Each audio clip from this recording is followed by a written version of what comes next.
Hello everyone, I want to welcome you to my YouTube channel. For those who know about this channel, it's been a very long time. I've forgotten how long. It's probably at least been 5 months or so. But anyways, we won't capitalize on that. The whole point of this is not to start up any project. I'm not very good at keeping promises, so I'm not going to sit there and say, oh, I have a great game tutorial for you. Rather, I did mention before, I moved on to Unity, and I'm really obsessed with Unity right now. I actually have a hangout coming up tomorrow night, so I'm looking forward to meeting some really cool people. But I did promise you maybe once in a great while I might return to the Commodore 64. One thing I really want to mention, probably the one thing that's not understood by the community of YouTube. I was talking to a friend at work today in my job, and he overheard me talking that I used to be a software engineer. And we got into conversation talking about, programming languages and whatever. And he's interested in getting into another position at work, which would enable him to move into a more technical position fitted for him. But he doesn't have any background of computers. So we actually got into this story, and eventually I went back to the very beginning. And I told him, I said, do you know this keyboard that's sitting on my desk at one time in my age? It was actually a computer. It was just like a little box like this. Little box that was just sitting on your desktop. And it was plugged into a black and white television. In my days, I had a black and white television on my very first computer experience. Of course, I didn't start with the first Commodore 64, but I'm going to use the Commodore 64 as an example since that's what this channel is about. But he was kind of shocked. He's like, what? That's how they evolved? Not to say Commodore 64 was the first computer, but we have experienced the very first personal computers. I know they had smaller computers like the Timex or whatever, but Commodore 64 compared to today's computer is pretty ancient. So the reason why I'm saying this is as I came into conversation with him and talked about it, I came to realize that he didn't understand what the Commodore 64 was and, where personal computers originated from. So we had that conversation, and it really got me thinking about, returning back to my channel and kind of appreciating it and trying to maybe understand why it's not as popular as I thought it was going to be. It's because we've now got PCs sitting on our desks. I've got 2 giant monitors here. I've got a desktop computer sitting over here on my left. This kind of stuff makes no sense to people. If you've ever gone to a channel, I can't think of the name of the channel, but it's got kids on there, and they're looking at a Commodore 64 computer. I think it's an Apple computer, maybe not Commodore, and they don't get it. They don't know how to turn it on. They're trying to press buttons and everything. So for those who are new, just so you know, this stuff is kind of the very beginning of where original computers came from before we had those giant ENIAC computers that filled the warehouses and all that. Now Microsoft, the corporation with Bill Gates and Paul Allen actually was able to miniaturize and minimize, whatever the word is, computers so that they would fit on a desktop. Now I know Apple, kind of carried off that idea too, but the whole point is this is where they all started. Now, my very first computer, of course, was a Commodore 64. I'm holding right here in front of me. You might have saw me stick it on my head and stuff like that before. But this is actually a computer. It's not like the one on your desktop. It doesn't have nowhere near the power of your desktop computer. Even your mobile phone these days blows this one way out of the water, But it is a computer. You just have to plug it in. You have to have a monitor. I have my monitor over there in the corner, but you have a monitor you can plug it into. And the electronic components inside allow it to communicate and create digitized pictures on your screen. Now, why is it all in one place? And it's like, okay, it's a keyboard. Where's the rest of it? Now, I've showed this in other videos, and I don't know if I'll be able to take this part, but there's actually a motherboard directly built inside of this computer. And this might be my bad one, so it's kind of dusty. So if you look inside there, there's a motherboard. So there's an actual computer and a processor built inside of this computer, which allows you to create things on screen. Now, you're not going to get any fancy stuff. You don't have any internet. And back in the days, we had BBS, of course, but that's another story. The whole point I'm making is this is a computer. It's just not as powerful as computers we have today. But if you're interested in learning about software language and programming, this is a great way to start. Now, I know BASIC is kind of unheard of these days. Visual Basic kind of is unheard of and stuff like that. But why am I telling you that this is important? The reason why is most of the principles you are learning, hopefully on this channel and other channels out there, of simple basic programming are principles you can apply much later to bigger applications, like in bigger software languages like JavaScript, Java, C#, or wherever you decide to go, PHP. They all follow the same core fundamentals below the surface. Why? I printed an example here on the screen to show you right now, and I guess we use some examples to kind of carry off of that. So I'm using what's called an absolute value, and you notice we have a print statement here. Now this print statement is going to print anything after. It's going to allow you to print numbers and characters on the screen. So the whole central point here, and I know I've had a video channel doing this, but I haven't showed it in a while, is the print by itself will just print a line. It doesn't do anything. It's just a carriage return. Now, anytime you want to print a number, you just have to put a number after it, and you'll see that number magically appear on your screen. If you wanted to print characters, you can't just sit there and just type something like, let's just say I wanted to print the word school. It won't print school. Why? It's because the word school on the Commodore 64 is what's called an integer. Well, in those days it was just called a simple variable, but in today's terms it's actually known as an integer, which is basically a numerical number. Now, for it to convert into a string, there's something special that has to be done. But before I mention that, I wanted to mention that what you really want to do is just, if you want to print a variable, you're going to use the first two letters only. So ASCII will do the same thing. But all variables in the Commodore 64 initialize to 0. That's why you're seeing a 0. Unless I set a value, you're not going to see that change. So if you want to print a string, what you do on the Commodore 64, and most basic computers like the Apple, Tandy, and whatever that are still in existence out there, and some of those UK computers, is you have to print a quote after it. And if I can remember where the quote is, that would be a reward. I haven't used an emulator in a good while, so it's possible I can look at the computer. Actually, let me mention that real quick too. The emulators I'm using right now models what's on your keyboard. So if you want to find something, if you have a Commodore 64 computer, or if you get a layover, you can kind of see where those values would be. So I'm looking for the double quotes. If I look on my Commodore 64 computer handy in front of me, I see it's the 2. So if I press 2, now I've got the quote. So I don't have to figure that out, just so you know. Now we can print the word school inside of the quote. You don't have to follow up the second quote, but it's good programming practice to use it. It'll still do the same thing. And you see now it's printed and all my letters school on the screen. And what it's also done is something else interesting. You notice first what we've been printing is numbers to the screen, just using simple print statements. But now we're printing more than one character. We're printing an entire row of letters, and these are known as ASCII, ASCII, an American Standard Code for Information Interchange. I'm surprised I never forgot that.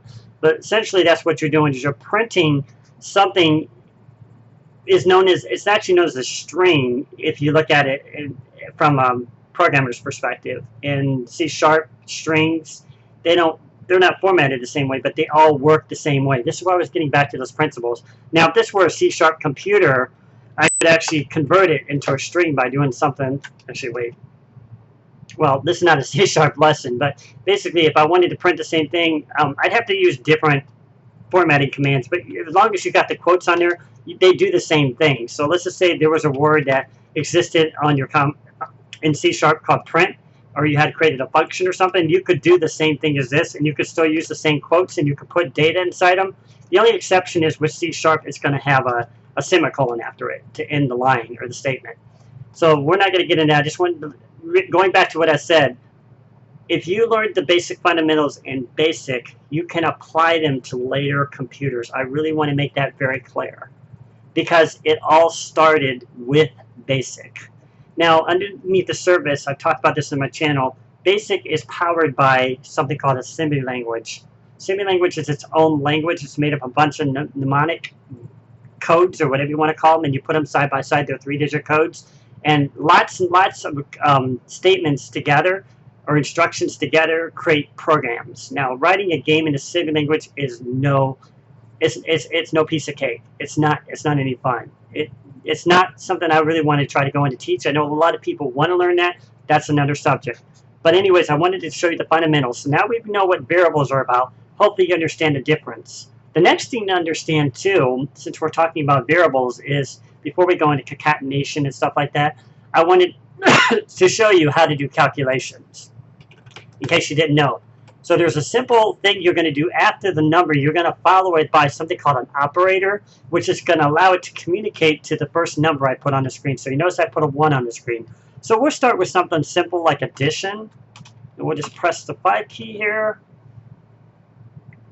or whatever the key was, I'm sorry. And then we put a number after it. Now we've got two numbers side by side that are together to create a number. Now, if you look at the first number here, this is a number. Remember, these are just numbers on the screen. So whenever you type a number without anything after it, the computer's going to look at that as a number or variable, or whatever you want to call it.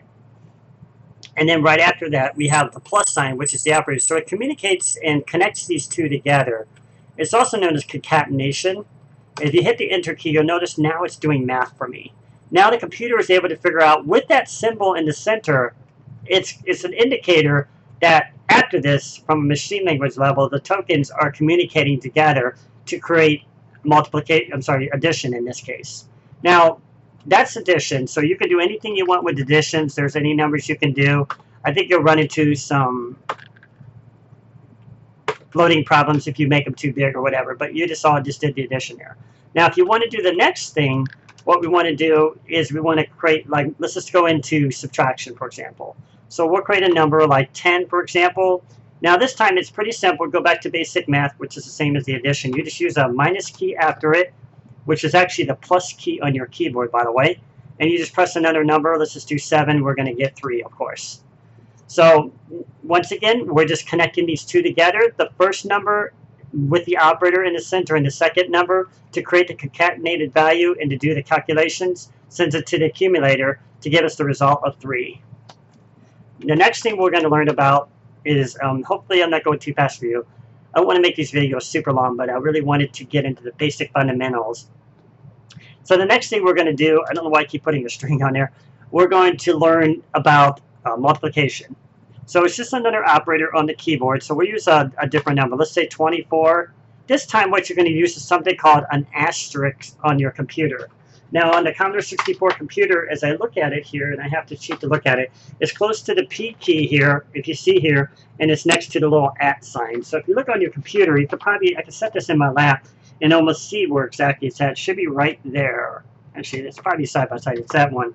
So that's right, because that's the @ sign. So the emulator emulates your computer keyboard, by the way.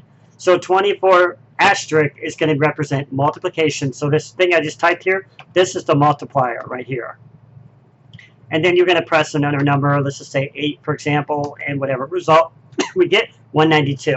So 24 times 8 is 192. Once again, we just took the two different excuse me, values and we concatenated them together to give us a result in the accumulator. And the accumulator is just a way of the computer storing information. Essentially, you could also say it's storing it in, this isn't actually memory, but this is actually storing it, and I forget what the word is, but it's not storing it in a program yet because we haven't created lines. Now, for the computer, that's another subject, but for the computer to learn, it actually has to have line numbers after this to create and store it in its memory.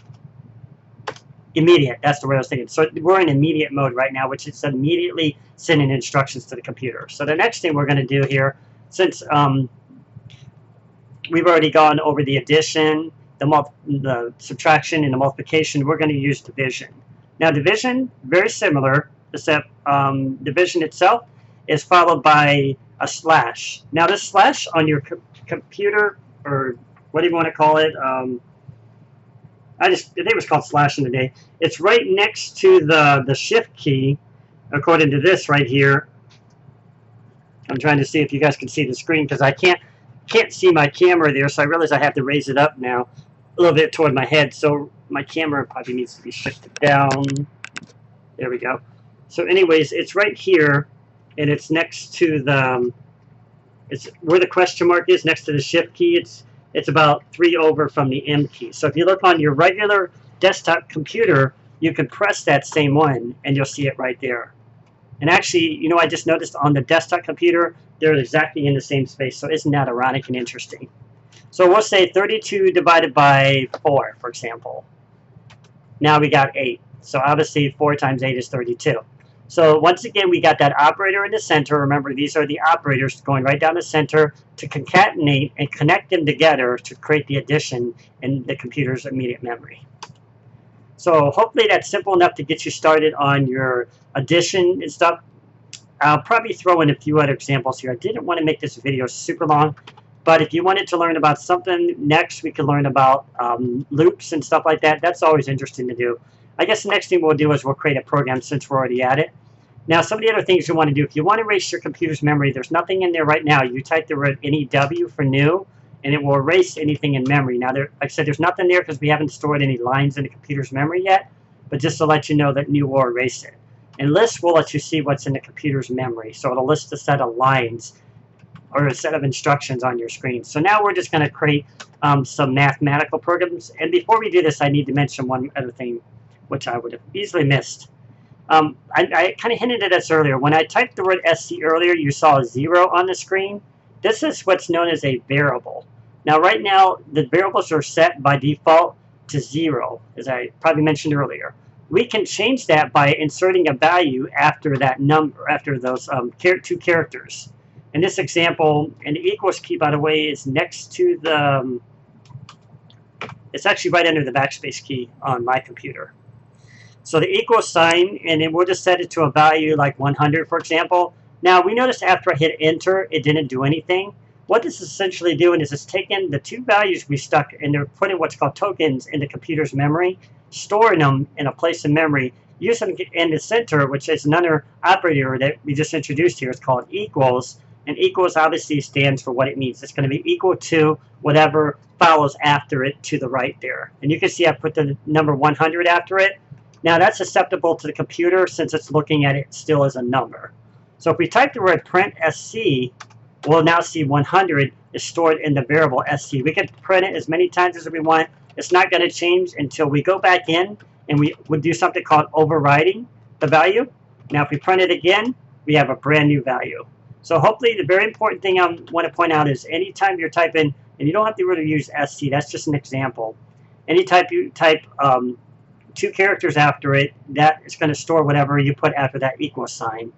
And it gets more complicated later where you could add multiplication, addition, you could add parentheses and create what's called order of operations. You could put all this together and the computer can use these as what are known as functions basically. So in this example, what we're going to do is we're going to use another variable. In this example, we use x. Notice once again, let's just stay with standard xx. Notice once again, it's defaulting to 0 because we haven't stored anything in it. Now watch this. I'm going to go ahead, and this time I'm going to go ahead and put a new value in here. Let's say 25. Now we've got the value stored 25. What do you think is going to happen if I type this? I'll give you a second to try to come up with the answer now. You already know what the values are because I stored them in after the equal sign. So the hint is look at the equal sign after it and see what numbers are corresponding the last time I changed them. If you look on my screen, the answers are right there in front of you. So the answers are 50 and 25. Because I stored them up here earlier on the computer's memory. So SC equals 50, and then we have XX equals 25. Now, watch this really cool thing you could do. You can actually go here and type print SC. And remember, we learned about the operators after it. You could actually, let's use the plus sign. Right there, plus XX, and watch what's going to happen. It done some calculations because what it's doing is it's taking the variables of 50 plus 25, converting them into numbers in memory, and allowing that to result in a calculation. We could also use it with any other values. It doesn't matter. Oh, I totally forgot where the asterisk was again. I think it's over here somewhere. Right there. And we'll get calculations after them. You could also multiply, you can subtract them, whatever you want. Now another thing I'm going to show you real quickly here, if you subtract a negative value, which we'll do as an example here, the computer's going to show a minus after it, so it knows where the number line is. If it's after the 0, you know, the origin point, it's going to represent negative. If it's to the left, positive, it's to the right. So I wanted to show you this because I wanted to create a variable in this program and just see if you can figure out what this program is going to do. It's going to be a very simple program. And to make it a little bit more complicated, I'm going to use more than one variable. You can have, I don't know how many, there's up to a limit, so many variables you can have, but I'm going to put a couple different variables in, and I want you to see if you can tell me what's going to happen before I run the program. My math might be off a little bit, but I just wanted to teach you some things about variables. Very simple stuff here. Trying to think of another number to use. Now, if you also want to know a trick, you can type print like this, and it'll skip a space down in your computer's memory. Now, another trick for print, you can just type a question mark, and it does the same thing. Now, if I hit list to show the instructions, you'll see it converted it into print. So what we're going to do next is we're going to print these values to the screen. Before we do that, we're going to write a little message. Remember, we learned about strings. So after the strings here, we're going to type, I want to show you some numbers. Just something real simple. Now if I run it, you'll only see that line printed. So we'll try to take this line by line here. Now what the computer's done so far is it's taken the variable of AA, stuck it in the computer's memory slot for 5, BB stuck in the computer's memory slot for 10, CC stuck in the computer's memory slot for 8, DD stuck in the computer's memory slot for 20. So I'm giving you a hint right now. It just stored 20 numbers in its memory. Now we haven't seen them on the screen because we have not printed those values to the screen yet. And the values are the variables. So now we're going to use another print to skip a line down, just to make it look a little fancy. And we're going to start printing some numbers here. I'm going to make it a little bit simple on the first line to kind of give this one away. And I'm going to mix it up a little bit to see if you can figure out what the next line is going to be.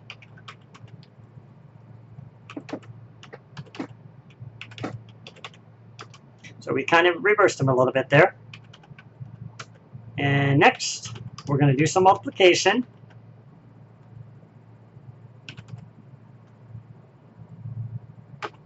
Oops. Oh, I needed to show you one other thing here too. First, I'm going to do this. Keep forgetting where my 2 is. I wanted to show you this because anytime you type a variable after it with the operator in the middle and the number after it, it's still going to use that as the same number. So whatever AA times 2 is still going to work the same as AA times whatever variable. So that's one hint for you. We're going to print another line down here, and we're going to print another variable. This time what I'm going to do is I'm going to add it to another number. Then, let's see, just checking my math here, we're going to subtract this from another number. And then finally, we're going to multiply it by the last number. Now, I'm not very good Math Central where I could sit there and tell you exactly what it's going to say. I just wanted to show you some examples of adding more than one operator in a variable. That's what we just now did here. And we're going to do one more thing, and I'm going to have to call this one a day, which I'm going to teach you about something new. This one is called order of operations. So I'm going to do the little calculation or a little formula here first, and then after I'll explain what's going on. Let's see, divided by, that might work.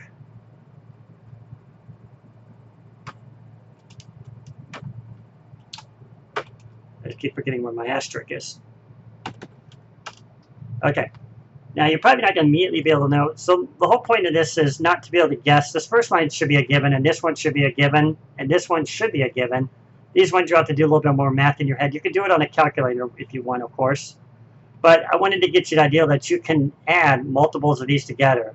Now, back to this line. What this is doing is it's setting a set of parentheses. So basically, this parenthesis is what's called the open parenthesis, and this is the closed parenthesis. Now, the order of operations is this, and I'll write it on the screen to explain it. Oh, I didn't even have a print statement there. It was probably on a habit.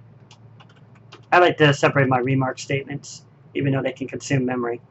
So I'm going to put order of operations, so you can hear what I'm saying. And then after that, I'm going to put the order. Please excuse my dear Aunt Sally. Easiest way to remember, or PMDAS. And what that means is this. this is the order it's going to take everything. So it's going to first look at these parentheses, and that's the first thing it's going to do. Parentheses, I have no idea how to spell that. It's going to first print the parenthesis on the screen, and then, or it's going to look at that in memory, do the calculation from there, which I'll explain here. And then next, the E is exponents, which we haven't gone over yet, but it's basically raising a power to the number. Next, we're going to get the next one. M is multiply. The next one is division.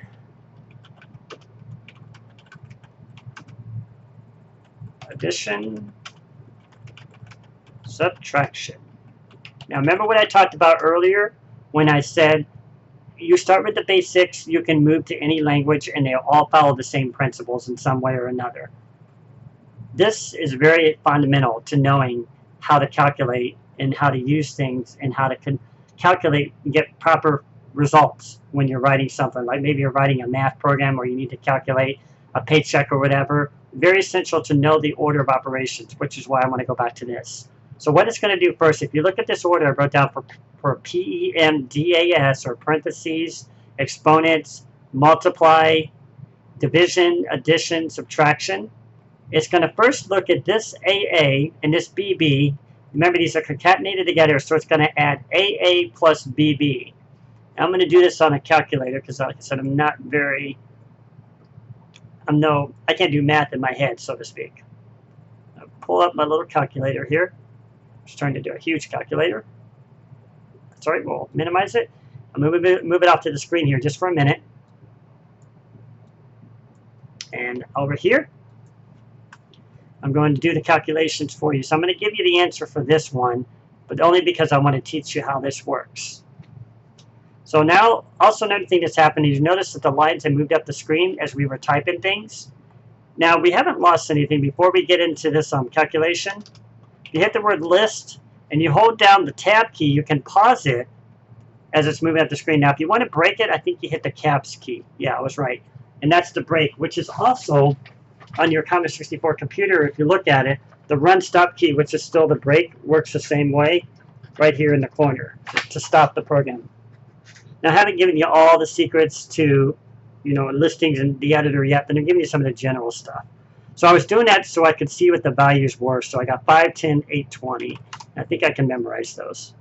So 5, 8, 10, 20. So we got 5 plus 8. Oops. So 5, I'm so used to hitting my computer, plus 8 is 13. So now it's taken the word 13 and has stored it in a separate area of memory. Now remember, that's going to store that first. So next thing it's going to do is it's going to divide it by the next number. Since the next, if you look at the order of operations here, what's the next? You see parentheses, and the next order of operations is exponents. There's no exponents. Is there a multiply? There's a multiply. So it's actually going to look at this DD and this CC, and it's going to next calculate these separate from all of this. And I think it divides it last, if I'm not mistaken. So I'm going to make a little note over here since I'm not good at remembering everything. Bring up my little notepad. I grew up with Notepad, so I love Notepad. Shrink it down a little bit there. We'll just set it up here maybe. Okay, so I was doing that to do this so I could show you step by step. So we got AA, I need to turn on my caps, AA plus BB divided by CC times DD. So first we're going to do AA plus BB. That's step 1. Next, we're going to follow the order of operations, and we're going to look in the next one. There's no exponents. We're going straight to the multiplication, or the CC times DD. And I calculated on my calculator here. Let me just do both of these here side by side. I said I may get the wrong answer, but I know I'm explaining this correctly for you. So CC times DD. I knew I was going to forget it. 5, 10, 8, 20, was it? Let's see. 5, 10, 8, 20. Okay, so next one, 5, 10, so it's 8 times 20. 160. So it's taken two separate calculations and separated them from the computer's memory. And if I'm not mistaken, what it's going to try to do is 13 divided by 160. Let's see what I get up here. A weird answer. I might even get an error message on this, or I might have miscalculated it. But I know I showed you the operation correctly because it shows it right here in the order. Please excuse my dear Aunt Sally. Let me write that out here on line 195. Please excuse my dear Aunt Sally. That's a great way to remember that. It's easier if you kind of put a word together to memorize a list of definitions. Or a list of words, so to speak, in this case. Okay, so now we're going to run the program, now that I've explained the order of operations. And yeah, I got a negative value, so it probably reversed them. It probably went 160 divided by 13. Somehow I'm off on the math. But anyways, you can see what it's doing is it's calculating these values on the screen for us. You see it's got 5, 10, 8, 20. If you remember, the variables was AA, 5, 10, 8, 20, was it? 5, 10, 8, 20. I think that was it. Yeah, right there shows on the screen. 5, 10, 8, 20, of course. And then the next line, it reversed them because it's basically just moving the variables around. So basically our AA is right here. No, sorry, AA is right here. It's 5. Our BB is at the end. Our CC is over here. And our DD is the second one down. So as you move them around, you notice it just formats them differently because it's looking in memory to see what value is there to print that correctly to the screen. And then the next line, I think it was a little bit of math. I got a weird negative 145 here. No, I got a 10. I'm sorry. So I probably did the 10 times something. I did AA times 2. So that's basically taking 5 times 2. And 5 times 2 is 10. So that's why we got that result. We'll run it again to look at it. And then we got this negative 145. And let me just put that down here. 0.5.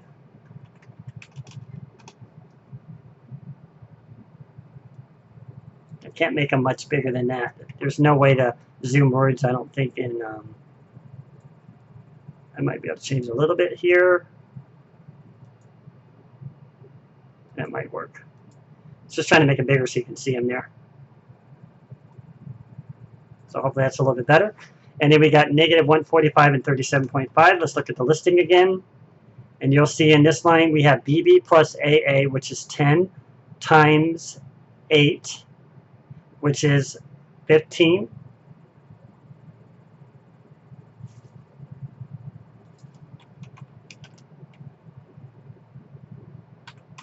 Oh, 15. I'm thinking addition here. I'm sorry, 10 times 8 is 80.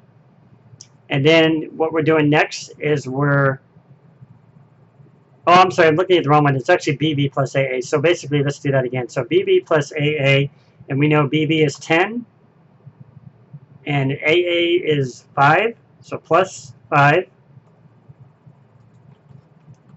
That gives you the first part of the calculation, which is 15. And then after that, it's going to subtract this from CC. So remember, it's doing that order of operations again. So if you look down here, multiplication is definitely first, and subtraction is not exactly next. Division is next, but there's no division, so it can skip that, and it can move right to the subtraction. So essentially what it's doing first is it's actually taking this AA minus the CC.